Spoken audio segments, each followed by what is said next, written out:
Pressure is amping up at the state capitol. There are only 2.5 weeks until the May 20th deadline. That is when, by law, the legislature must finish its business or face a shutdown. Governor Tim Walz is meeting with Senate and House leaders right now. Esme Murphy is outside the governor's office, and she joins us with the latest. Hi, Esme. Hi there, Amelia. I can tell you this is just the first of what is expected to be many meetings over the next 18 days as these key leaders try and come to agreements on these important spending and tax bills. Now, not much is expected out of this very first meeting, just hopefully to set a positive tone for the talks in the coming days. Well, game time. It's really now time for the most difficult part of the legislative session to begin. It may be game time, but what about getting to the finish line?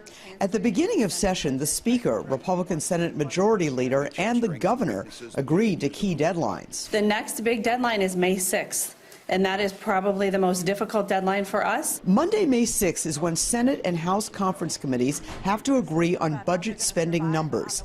The problem is that both sides continue to cling to their goals. As we may be debating a policy proposal, they're dealing with people. One of the many sticking points.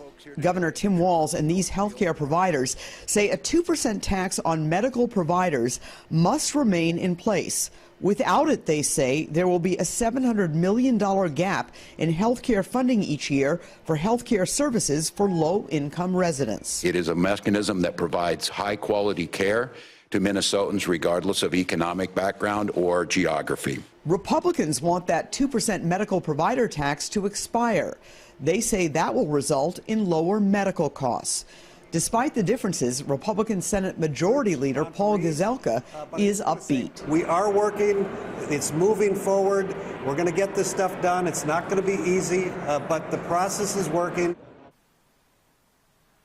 Now, you heard that positive tone from Republican Senate Majority Leader Paul Gazelka. One of the things all of these leaders agree on is that the tone this year is much better than it has been in recent years. Of course, we have a different governor and a different House Speaker.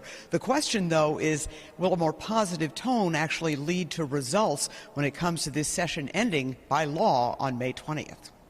All right. Well, we'll see what happens over the weekend. Thank you, Esme.